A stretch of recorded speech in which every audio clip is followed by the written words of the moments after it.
Hey all, Marty here with Warehouse and Operations as a Career back at you. It's been a busy week. I've been given some leadership classes, developed a few incentive programs for different things like productivity, attendance, and position accomplishments. I'll be doing a little traveling over the next couple of weeks. I'm in Nevada today, and I'll be aiming for Colorado next week. Dependent on the weather, though. I try not to be around snow. One of the other things that came up during a group class was the subject of favoritism within the workplace. As young members of management, I see way too many people fall into that trap. It happened to me, and it took me several quarters to get it all cleaned up. We must remember to be professional instead of personal in the workplace. Let me share my story, and then I'd like to talk about a few things others shared over the last couple of weeks. I was a night shift order selector back in the high-rise department, pulling groceries on an order picker. You may call it a cherry picker. I'd been back there, probably like 3 years, and I had been promoted to the warehouse inventory control associate on the day shift. Now, it wasn't an actual frontline management position, but I was given some responsibility and a little bit of authority, or I felt like I had a little authority. Anyway, I was told I could pick someone to work with me. We would be responsible to perform item counts for the inventory and merchandising departments. Things like running down lost or misplaced product, counting truck shorts and missed ships, from the order selectors, and overseeing the salvage or spoiled product areas.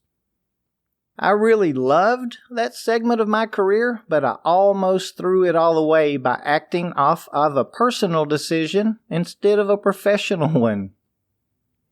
I had a good friend on the night shift. I had worked with him, for about 3 years, and I had asked if I could bring him to days with me. I thought he'd be great at what we were going to be doing. Now, I was told no, that I would need to choose an associate from the day shift. Well, I only really knew 2 people on that shift. One was an inbound clerk, and the other was a receiver on the dry product docks. The inbound clerk was kind of, a dry person. Didn't play around much. He was full of integrity, too. He was straight up with the over-the-road drivers. Very strict and fair with them all. The receiver was, he was fun to work with, and he had done this job before, kind of filling in a few times when an inventory associate was out or sick or had a vacation. I liked him, so he was going to be my choice. About my 3rd week in, my new partner was sent out to count an item by the VP of Operations. As he was entering the aisle to go to the slot or the location, he encountered 2 gentlemen from the inventory control department. They stood there and spoke for a few minutes. He explained where he was going, and they told him that they had just counted that item number, and the count was XXXX or whatever. Well, he turned around and ran with it and reported it to the VP. To make a long story short, the count was incorrect. I was called to the VP's office and asked what he was given the bad numbers for. How did he end up not getting the correct information? I didn't want to explain how everything went down, so I said I would count it myself real quick. He said there was no need and asked if I was going to be able to do this job and control my choice as a teammate. Come to find out, he already knew the whole story and exactly how everything had gone down.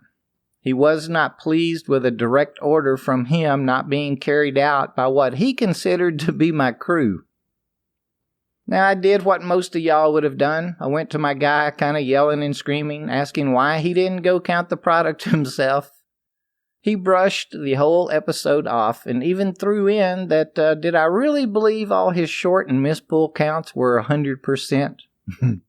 We both laughed. I knew he didn't take things serious all the time. My next promotion was dry side lead. I didn't make him the full-time warehouse inventory guy under me, though.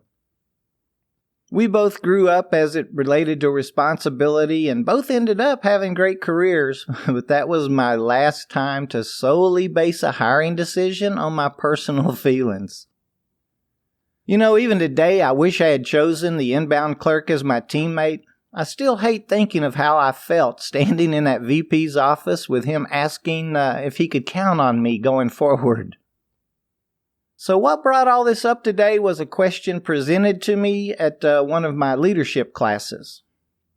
Things got started with one of the students sharing this story. A lady had been working at a produce company for about 2 years. They had a supervisor position come open and she had applied through her HR department.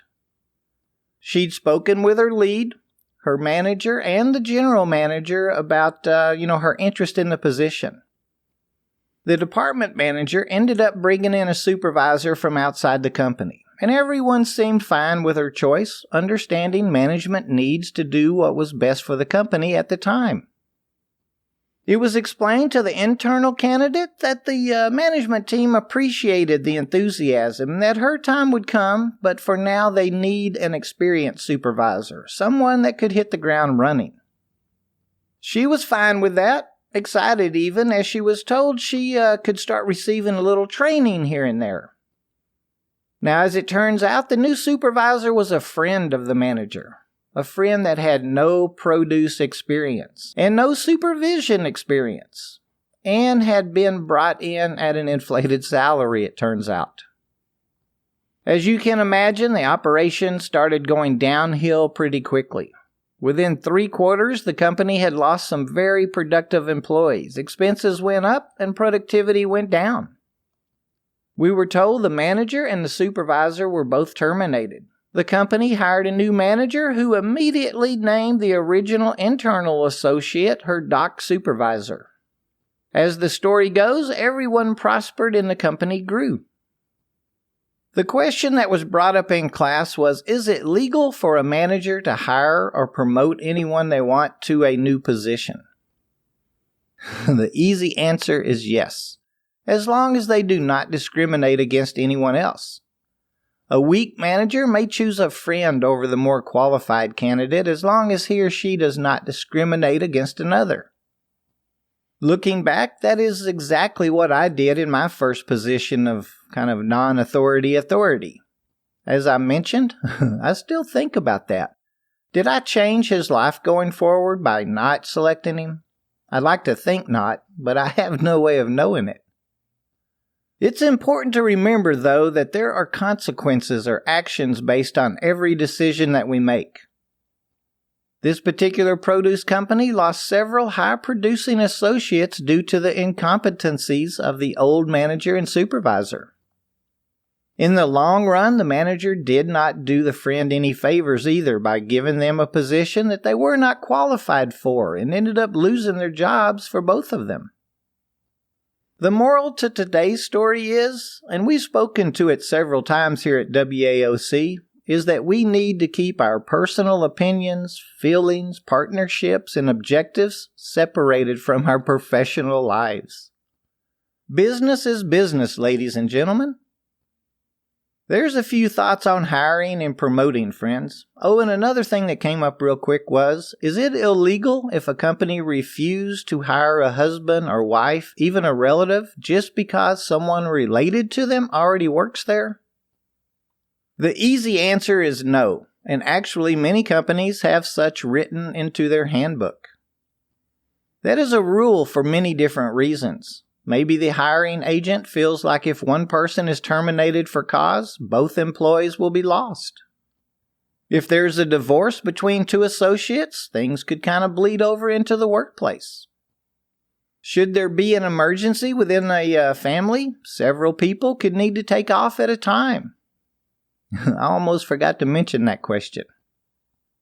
Well, I've got to get back over to the warehouse. I'm working with the second shift tonight for a while. I appreciate you checking in with us today, and I hope we talked about something that'll help you out in your career. If you have a topic that you'd like us to address on the show, just send me an email to host@warehouseandoperationsAsAcareer.com and we'll check it out.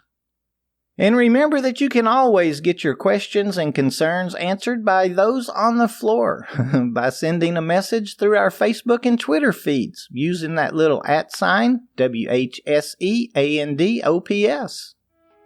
And check out our Instagram using WAOC Podcast.